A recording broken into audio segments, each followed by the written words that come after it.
What A dominant game. ഇന്ന് Barca കളിച്ചത് one of the best first halves of this season. ഈ സീസണിൽ Barcelona കളിച്ചത് one of the best first half. Because കളി തുടങ്ങി ആദ്യത്തെ 5 മിനിറ്റിൽ അത്ലറ്റിക്കിൻ്റെ ഇൻഫാക്റ്റ് ആദ്യത്തെ 10 മിനിറ്റിൽ അത്ലറ്റിക്കിൻ്റെ നല്ലൊരു സ്റ്റാർട്ടായിരുന്നു അത്ലറ്റിക്കിന് കിട്ടിയത്. കാരണം അവർ ബോൾ ഡൊമിനേറ്റ് ചെയ്യുന്നുണ്ടായിരുന്നു, ചാൻസ് ക്രിയേറ്റ് ചെയ്യാൻ നോക്കുന്നുണ്ടായിരുന്നു.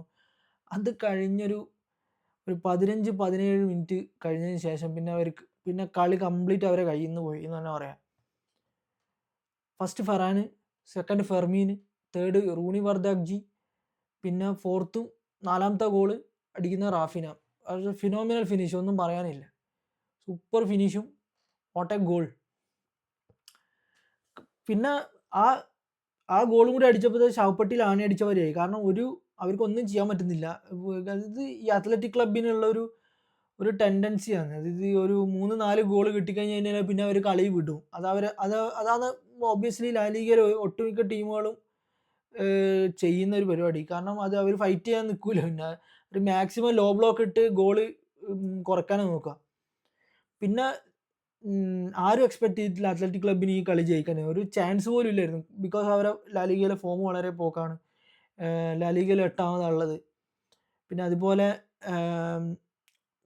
ബാർസലോണയുടെ കറണ്ട് ഫോം വെച്ചിട്ട് അവർക്ക് ഒരു ചാൻസും കൊടുത്തിട്ടില്ല.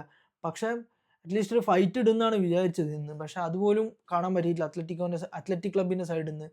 ഇന്ന് ഒരു പോയിന്റിൽ ഞാൻ വിചാരിച്ചു നാളെ എർണസ്റ്റോ വാൽവെർഡെ നാളെ സേക്കാവും. കാരണം ഈ കളീൻ്റെ പോക്ക് കണ്ടിട്ട് 7-8 ഗോൾ വരെ പോകാമെന്നുള്ള ഒരു രീതിയിലാണ് പോയത്. കാരണം ഹാഫ് ടൈം കഴിഞ്ഞ് വന്ന് 50 സംതിങ് മിനിറ്റിൽ അടുത്ത ഗോൾ വീണു, 5th ഗോൾ വീണ്ടും റാഫിൻ്റെ ഭാഗം. ആ പോക്ക് കണ്ടാലും ഞാൻ വിചാരിച്ചത് എന്തായാലും എർണസ്റ്റോ വാൽവെർഡെൻ്റെ അവസാനത്തെ കളിയായിരിക്കും എന്ന് വിചാരിച്ചത് ഇന്നത്തോടു കൂടി. പക്ഷേ they manage to finish it 5-0. പിന്നെ അത്ലറ്റിക് ക്ലബിനും കുറേ ചാൻസുകൾ കിട്ടിയായിരുന്നു, വിച്ച് ഡെഫിനറ്റ് ആയിട്ട് ഗോളുണ്ട്. ഫസ്റ്റിൽ ഒരു ക്രോസ് ബാർ തട്ടി ഒരെണ്ണം പോയി ഫസ്റ്റ് ഹാഫിൽ. പിന്നെ 2-3 ചാൻസ് അവർ ഫിനിഷ് ചെയ്യാണ്ട് തന്നെ സെക്കൻഡ് ഹാഫിൽ ഒരു നല്ലൊരു ചാൻസ് കിട്ടിയിരുന്നു, അതും ഫിനിഷ് ചെയ്തിട്ടില്ല. അങ്ങനെ കുറേ ഡ്രോബാക്സ് ഉണ്ടായിരുന്നു അത്ലറ്റിക് ക്ലബിന് ഈ കളിയിൽ. പിന്നെ അതുപോലെ ഈ നമ്മളെ റൂണി ബാർദാഗ്ജീനെ ഇന്ന് മെസ്സിൻ്റെ ഒരു റെഫറൻസ് തോന്നിയത് എനിക്ക് മാത്രം. അതായത് മെസ്സിൻ്റെ ഒരു സിമിലാരിറ്റി ആയിട്ടുള്ള ഒരു പ്ലേയിങ് സ്റ്റൈൽ തോന്നിയത് എനിക്ക് മാത്രമാണോ എന്ന് എനിക്കൊരു സംശയമുണ്ട്. കാരണം ഹി ഹാസ് സംതിങ്. അതായത് പുള്ളീൻ്റെ അടുത്ത് മരുന്നുണ്ട്. പുള്ളിക്ക് മാച്ച് ടൈമും കറക്റ്റ് മാച്ച് ടൈമും എക്സ്പീരിയൻസും കിട്ടിക്കഴിഞ്ഞാൽ പുള്ളി he can be the one of the promising players in Barca squad. Lamine ഇല്ലെങ്കിലും നമുക്ക് കളിപ്പിക്കാൻ പറ്റിയൊരു പ്ലെയേഴ്സ്. പക്ഷെ ബാർദാഗ്ജീൻ്റെ കളിയിൽ നിന്ന് റൂണീൻ്റെ കളിയിൽ നിന്ന് കണ്ടപ്പോൾ ശരിക്കും മെസ്സി വൈബ് കിട്ടുന്നുണ്ടായിരുന്നു ശരിക്കും റൂണീൻ്റെ കളിയിൽ നിന്ന്. ലെഫ്റ്റിലുള്ള പുള്ളീൻ്റെ പാസിങ്, പുള്ളീൻ്റെ നടത്തും, എസ്പെഷ്യലി ആ ഷോട്ട്സ് എടുക്കുന്ന ആ സംഭവമാണ് എനിക്ക് അങ്ങനെ തോന്നിയത്.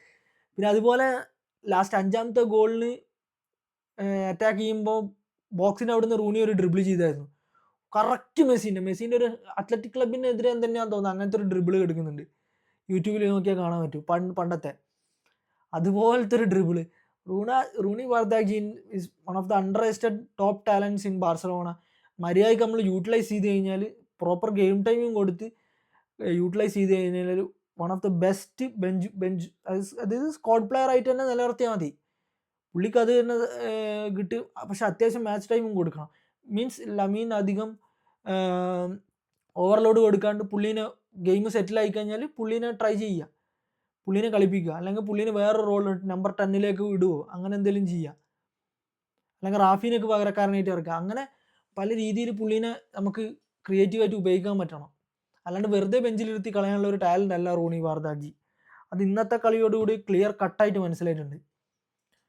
പിന്നെ അതുപോലെ വേറെ എനിക്ക് സംസാരിക്കാനുള്ളത് ഉണായ് സിമോണിൻ്റെ പെർഫോമൻസിനെ പറ്റിയിട്ട്. ഇന്നത്തെ കളിയിൽ ഉണായ് സിമോണിൻ്റെ റേറ്റിംഗ് ഞാൻ കാണിച്ചത് ഇന്നത്തെ കളിയിൽ.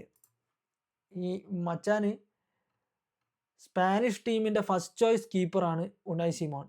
And he has a rating of 4.7. അതും ഒരു നോക്കൗട്ട് ഗെയിമിലാണ് 4.7. മര്യാദക്ക് ഒരു സേവ് പോലും ഇന്ന് ഉണായ് സിമോൺ നടത്തിയിട്ടില്ല. ഈ ഉണായ് സിമോണിനെ വെച്ചിട്ട് വിത്ത് ജോവാൻ ഗാർസിയും റയയും ഡേവിഡ് റയ, ആർസണലിൻ്റെ ഡേവിഡ് റയയും വെച്ചിട്ട് ഈ യുണായ് സിമോണിനെയാണ് ലൂയിസ് ഡി ഫ്ലോൻ്റെ സ്പെയിനിൻ്റെ ഫസ്റ്റ് ചോയ്സ് കീപ്പർ ആക്കാൻ പോകുന്നതെന്ന് എനിക്ക് സംശയമുണ്ട്.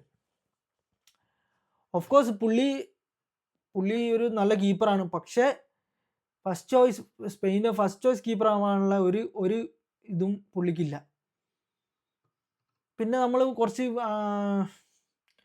5 ഗോളിന് ലീഡ് നിന്നിട്ട് ലമീന് റാഷ്ഫോർഡിനെ ഇറക്കിയത് നമുക്ക് മനസ്സിലാക്കാം. റാഷ്ഫോർഡിന് ഓൾറെഡി ഗെയിം ടൈം കുറച്ച് കുറവാണ്. അതായത് റാഷ്ഫോർഡ് ഫ്രീക്വൻ്റ്ലി സബ്സ്റ്റിറ്റ്യൂട്ടർ ആവുന്ന പ്ലെയറാണ്. അപ്പോൾ റാഷ്ഫോർഡിനെ ഇറക്കിയാൽ യാതൊരു അതിശയില്ല. എന്തിന് യമാലിനെ ഇറക്കിയാൽ നിന്നൊരു പിടിയില്ല എനിക്ക്. യമാൽ അത് 78 മിനിറ്റിൽ വെറുതെ ഇറക്കിയതാണ്, ഒരാവശ്യം ഉണ്ടായിട്ടില്ല. അതുപോലെ Fermin also had A top game. Joan Garcia, പ്രത്യേകിച്ച് ഡിഫൻസ്, ബാർസലോണ ഡിഫൻസ് ഒരു മിസ്റ്റേക്ക് വരുത്താത്ത കുറേ കാലത്തിന് ശേഷം ഒരു നല്ല ഡിഫൻസീവ് പെർഫോമൻസ് ഇന്ന് കണ്ടു. പിന്നെ അതുപോലെ ലാസ്റ്റ് 5 കളിയിലായിട്ട് ക്ലീൻ ഷീറ്റാണ്. 520 മിനിറ്റ് ആയിട്ട് നമ്മൾ ഗോളും കിട്ടിയിട്ടില്ല. സോ ഇതെല്ലാം എടുത്തു നോക്കുമ്പോൾ ഇനി സ്പാനിഷ് സൂപ്പർ കപ്പ് ഫൈനലിൽ റയൽ മാഡ്രിഡാണോ അത്ലറ്റിക് മാഡ്രിഡാണോ ആര് വന്നാലും നല്ല ഒരു പെർഫോമൻസ് ആയിരിക്കണം. ഇതുപോലെ പെർഫോം ചെയ്ത് കഴിഞ്ഞാൽ സിമ്പിളായിട്ട് ട്രോഫിയും കൊണ്ട് വീട്ടിലേക്ക് വരാം. സോ അത്രത്തോളം. പക്ഷേ ലെവൻഡോസ്കിനെ ഇന്ന് എന്തുകൊണ്ട് ഇറക്കിയില്ല എന്നുള്ളതിന് ഒരു ഐ ഡോണ്ട് നോ എന്തുകൊണ്ടാണെന്നുള്ളത്. കാരണം ഫെറാന് റെസ്റ്റ് കൊടുക്കായിരുന്നു. ഫെറാനും എന്തായാലും സ്പാനിഷ് സൂപ്പർ കപ്പ് ഫൈനലിൽ കളിക്കാൻ പോകുന്നതാണ്. എന്തായാലും ലെവൻഡോസ്കി സ്റ്റാർട്ട് ചെയ്യാൻ പോകുന്നില്ല എന്നാണ് കാരണം സ്ക്വാഡ് ഇത്രയും വെച്ചിട്ട് എന്തായാലും ഈ സീസൺ വെച്ച് നോക്കുമ്പോൾ എന്തായാലും ലെവൻഡോസ്കി സ്റ്റാർട്ട് ചെയ്യാൻ ചാൻസ് ഇല്ല. So that's all.